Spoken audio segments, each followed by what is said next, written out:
Hey, what's up guys? Welcome back.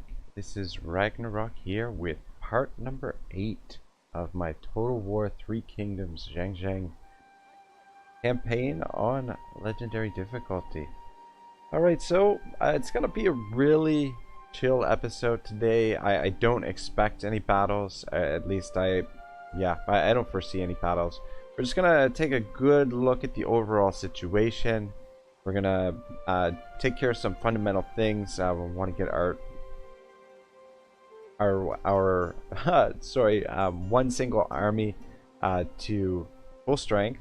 We want to get replenished. We'll get to full strength, and we want to do some building. And just basically, we're gonna stay put, turtle up, and yeah, just protect the capital for now, and then plan what our next move is going to be once we get the numbers back up again. So we're going to be a lot more careful. The armies are going to be a lot more simply put together, or very simple compositions. Anyway, before we do that, let's take a look at the campaign map and the overall situation. We're actually in a very well, I don't know. We're in a strong situation, I think, or a strong defensive situation. Everything around us is deserted except for the fishing port down here. So this could be an excellent spot for us to launch raids and things like that. The city that we sacked over here, I believe, it has now been, yeah, let's actually pull up the HUD here. Hedong. Is this? Oh, okay. No, Hedong is deserted. Not the. Here's the toolmaker. And yeah, that's gotta be the place that we hit. Yeah, so that's been deserted. So we're surrounded by desolate territory, except for the fishing port. I think this is gonna be our next target, and we'll want to build up a garrison there and use this as a launching point, and then just play defensive on this front, because we've got Zheng Jiang's brother over here. Yeah, what is his name?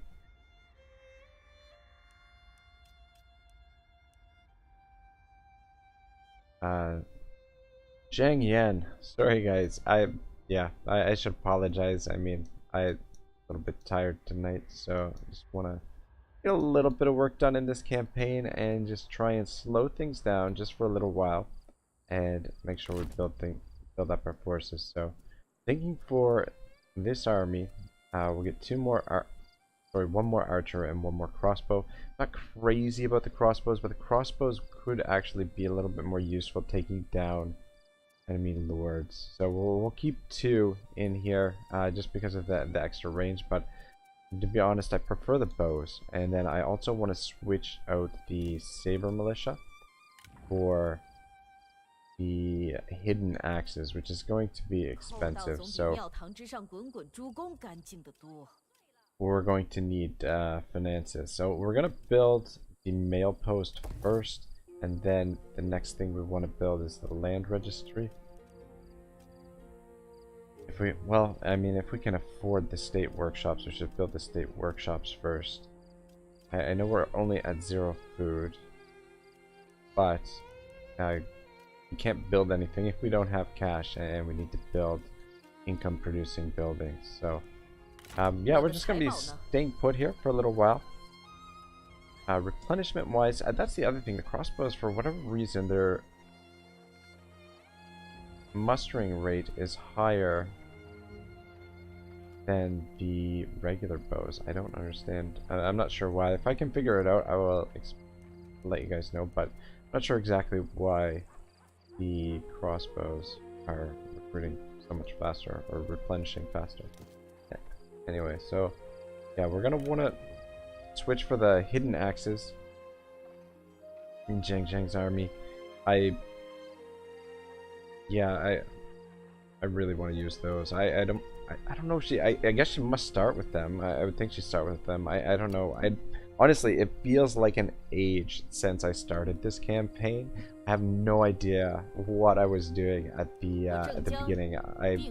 Since then I've logged over 60 hours in game now, which is kind of ridiculous. But I mean, granted, a lot of that is spent pining over the map and just looking at the different situations that I'm in my two campaigns presently. So, cool thing here as well is that, so over here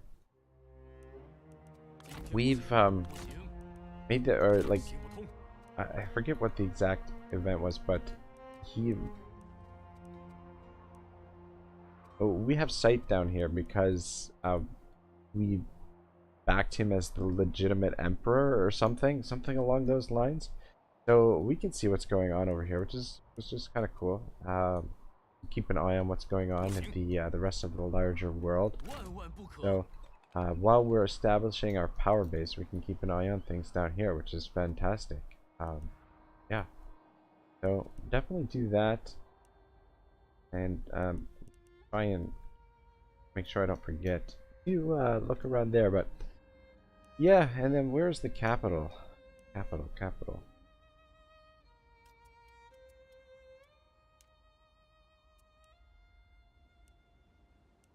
There it is, Dongming. Yeah, fishing port is here.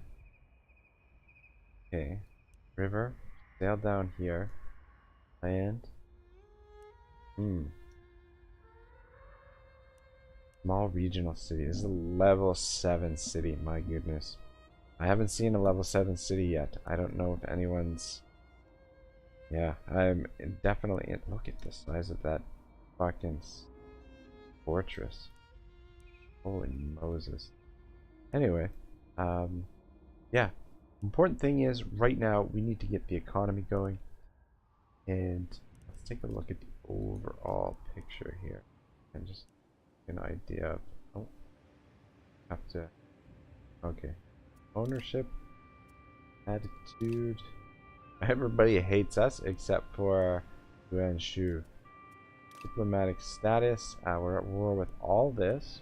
And then this is all desolate. Region wealth. I don't know. I think we can only see the region wealth in our own territory because that would make sense that we'd be able to see it in the other regions. I would imagine this is very, very, very, very wealthy right there. And population. We've got the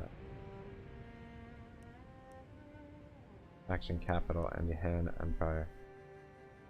And then public order. Public order is so good for us right now. And then food. Okay, cool. Right. Zheng Jiang. This is interesting. He doesn't have a lot of food, so we could, if we can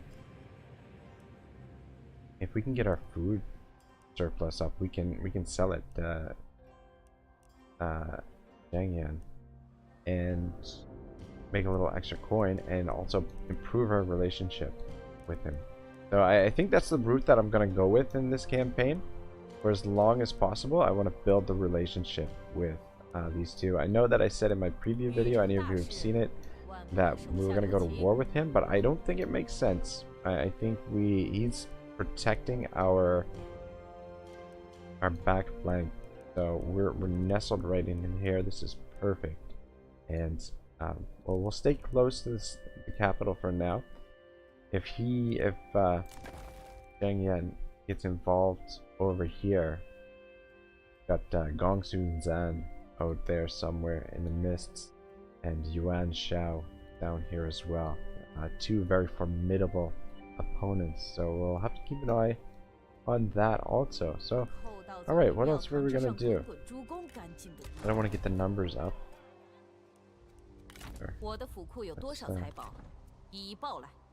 Yeah, the other thing I really like about the regular archers is the fact that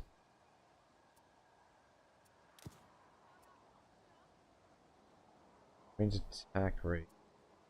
Okay, regular archers have much higher. It's double the ranged rate. Armor piercing though, that's the big one. Yeah, what I'm thinking is the crossbows might be useful for taking down lords, because the lords are going to be, or I guess I should use the term characters. I'm talking like I'm playing Warhammer right now. Characters. So, yeah, potentially use our crossbows for that. And then ammunition, they have a lot less ammunition. I'll probably try and keep them in reserve. Speed. Slower too. That range is key. Alright. Yeah. Anyway. Actually, I want to keep the full stat list out. Alright, pick up another archer. Try and get... Okay, so he's... Well, it must be because these guys are already almost full. Maybe that's why? Fuck, I don't know. I don't know why this guy that we just recruited is recruiting so much faster.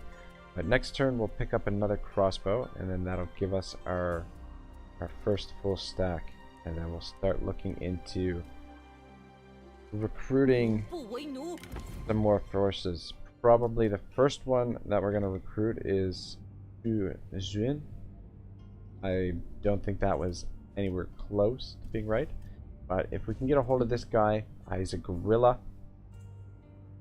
He'll be, and he's a vanguard, so all cav, and he'll be our scout.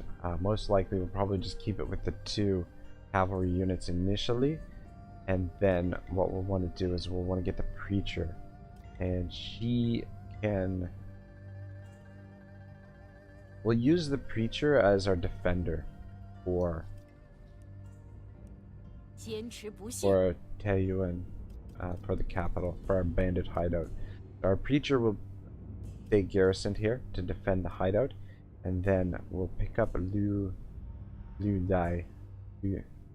Dai, and he'll help support this army. So I'm not sure how we're gonna manage that. Actually, yeah, I don't know. We'll figure it out. Anyway, I have a plan, guys. Don't worry. May not sound like it at the moment, but I do. Trust me. Things are looking pretty good. Reforms. Next turn, we're gonna get another one of these. Probably plan out what it's gonna be. Income from commerce could be helpful. Income from industry could be helpful as well. Yeah, I wish those buildings there, I don't know which buildings they are, so yeah, anyway, they're obviously farms or agricultural buildings of some point, but I'm not sure exactly which ones. Unit secretaries plus 1 available administrator positions. I don't know that we're gonna need an administrator. Minus 20% redeployment cost, plus 1 seasonal retinue deployment. Okay. Supply canals, plus 1 available armories. This actually would be extremely useful. Ooh. Okay, yeah. Trusted lieutenants, I think, is what we're gonna go with. I think, yeah. Trusted lieutenants and then supply canals. Especially if we're gonna pick up that vanguard. What I want, and then, so focus on these first. Let me just think about this for a second.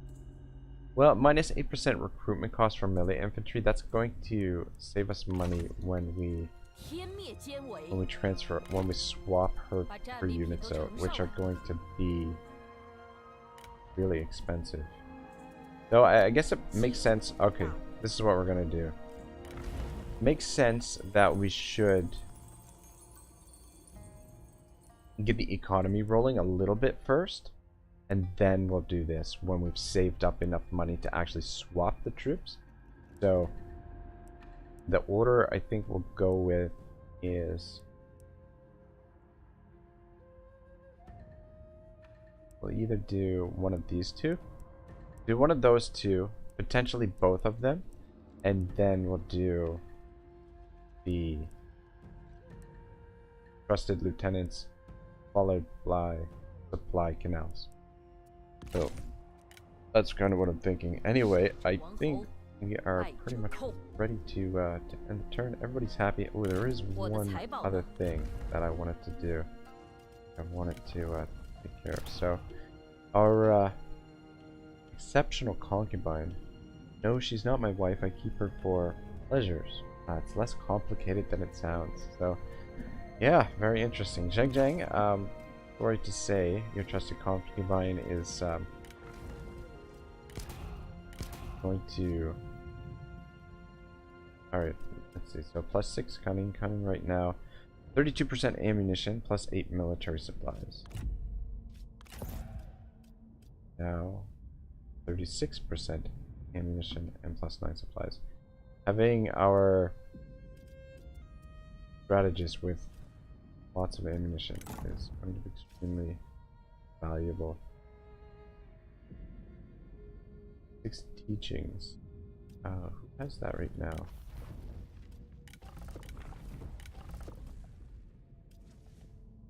Guessing I gave it to you for your satisfaction. How is your satisfaction? It's fantastic. I mean, it's not fantastic, but it's good.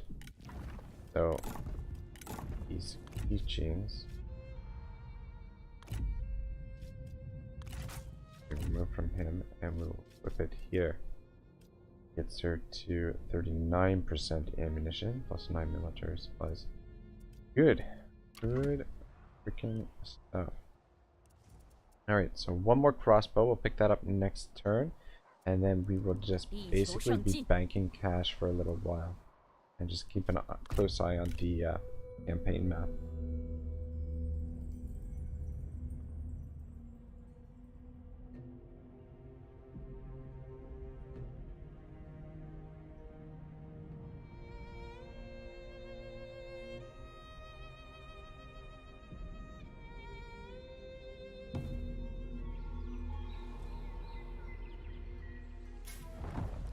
Yuan Shao requested Han Fu join their war. Okay. Cao Xiao requested Wang Lang join their war. Wang Lang declared war on Dong Min. He Yi declared war on Zheng Jiang. Remain hungry. A swordsman in your realm is known to be unbeatable, and you've enjoyed many evenings watching him defeat challengers in fighting matches. However, one evening he is challenged by a peasant armed with a simple homemade bamboo staff in place of a sword. The warrior scoffs, but the peasant's fighting style is unknown to him, and he is soon laid low by the deft movement of the staff. Contemplate this and conclude that flexibility is the greatest weapon against chaos. It is time you yourself studied a new skill. Artillery gained. Discourse of the States for Zheng Jiang. Alright, plus 6 authority. Plus 6 satisfaction, minus 5% corruption faction wide. Cool. Alright, I'm thinking that we're probably gonna give that to him just to keep his satisfaction up, but what does authority do for us? Satisfaction faction wide. Ooh, plus 5%. I think the discourses of the states, let's give it to her for now. Keep our satisfaction up, faction wide. So I guess we don't really need it that much. I don't know. Since we've all our faction is literally one settlement, and I don't know. I think I kind of like it that way. I don't necessarily mind that Toolmaker's been raised, and I don't mind at all that this has been deserted. The fact that this is deserted. Ooh, you know what? When we settle here, Oh my goodness, you know what? This is looking really good. If we can... I'm thinking a little bit ahead, but... Anyway. Let's just get that last archer. Oh. And the punishment is coming in nice. So we've got to burn through a few turns.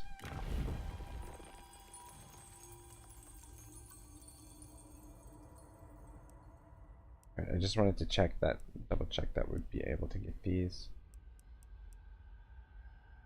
Well, 15% from industry.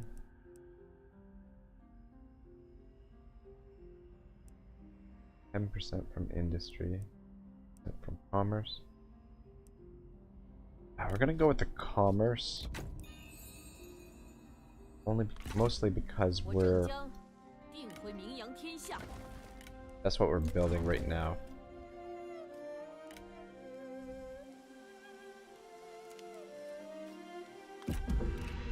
Right, yeah, so I'm gonna burn through a handful of end turns here at the end of, or in this last 10 minutes of the episode.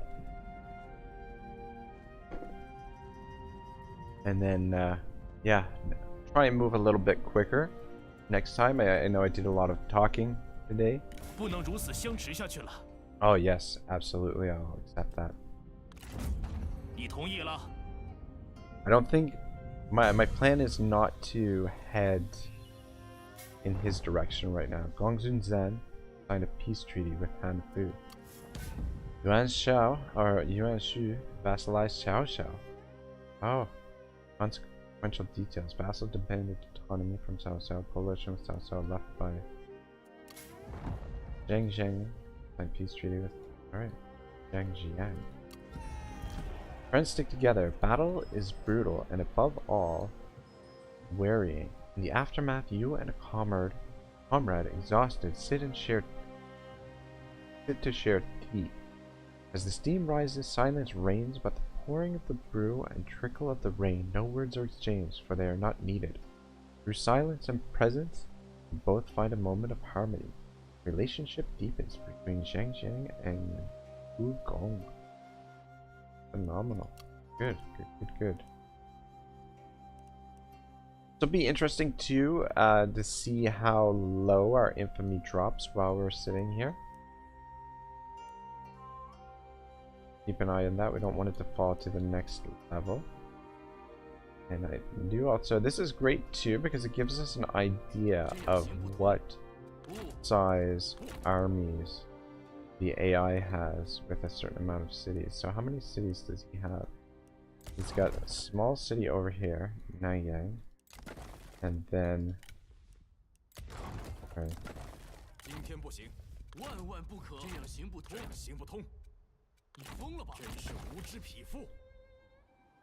Yeah, but he's got on one near full stack, and then a half stack, 2 half stacks. So basically 2 stacks at the moment, with a small city and a handful of smaller settlements as well. Alright, how are we doing for cash? It's gonna be a while before we can get those hidden axes.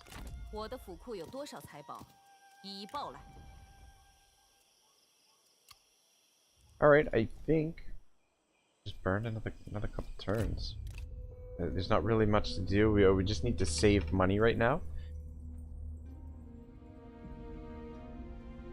And try and get our economy just bumped up a little bit. I mean, we need a good Yuan Shao declared war on Yuan Shu. We need a good foundation economy. We can't only just rely on sacking and looting. Sacking and looting is going to be huge once we get going, once we get rolling. However, right now, son of a bitch, I picked up the wrong one.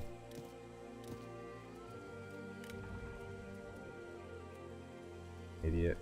I meant to pick up a crossbow. You know what, the hell with it. I'm just gonna go with all bows. Alright, one more turn. Need 1800 for this. Ugh, we're gonna be short. Damn it.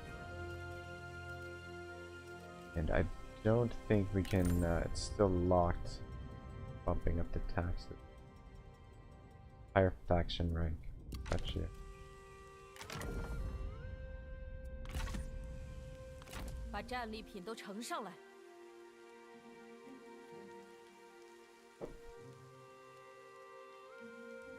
Alright, well, we'll hit another enter. If you're wondering why I'm not moving out to take the fishing village, well, certainly we could take it, and we are in a pretty safe position. But if by chance an army does happen to climb up the mountain here, we don't have very much of a garrison. Take a look. Well, that's not bad. Alright, maybe it is time that we get on the move. We're at full strength.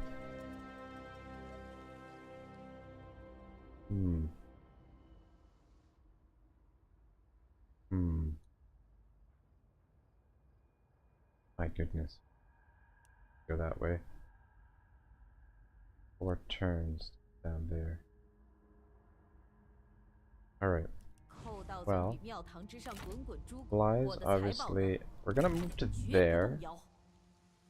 Because if we move over here... Okay, we're still good for supplies. Alright. We're gonna come down to the fishing port. I think we're gonna secure that. I don't think we're gonna be seeing anyone up here anytime soon, and I am pretty confident with this and the towers and the walls that we can defend fairly well, and we should hope to see someone coming before they get here. We'll have to quickly recruit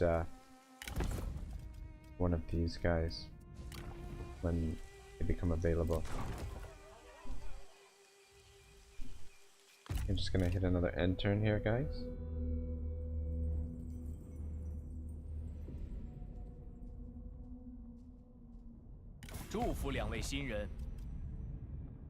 Alright, wow, what is this? Wang Dang. Zheng Jiang offers you a marriage. Their character will join your faction. Oh my, payment. We will make payment to Zheng Jiang, 422, regular payment 10 turns, 32. 32 for 10 turns and 422. Wang Dang. +5 cunning, +5 instinct. Able to severely impair the efficiency of enemy units and generals in battle. We're not going to marry her off just yet. It is tempting though. Yeah, I mean, they do get along. The thing is, does that mean we don't have to actually pay to hire him? I don't know. Ooh,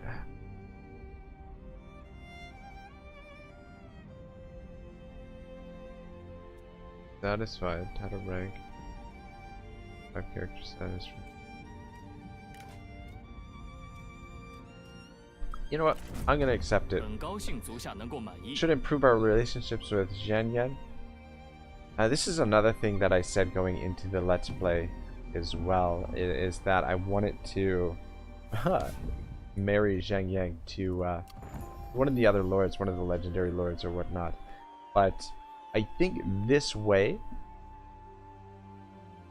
just the quicker she starts having children, the better, because the quicker they grow up and become available, like the better. So the quicker we get her married, I think we'll for the long term will prove very, very beneficial. So I am gonna wrap things up here. We're just under the half an hour mark, and I know I've been forgetting to read some of this during the last 2 episodes. It's been that those 2 episodes were, I was extremely rattled. Running into Lu Bu was not a pleasant experience. Poor me. So yeah, I forgot to read through some of Bruce Lee's notes here. So we're still working through on Zen. And I'll leave you guys with this final thought. Thank you for watching. Have a great day. I'll see you next time. It's part 9, I believe. Oh, here we go. Words Bruce Lee. Turn into a doll made of wood. It has no ego. Thinks nothing. Is not grasping or sticky. Let the body and limbs work themselves out in accordance with the discipline they have undergone.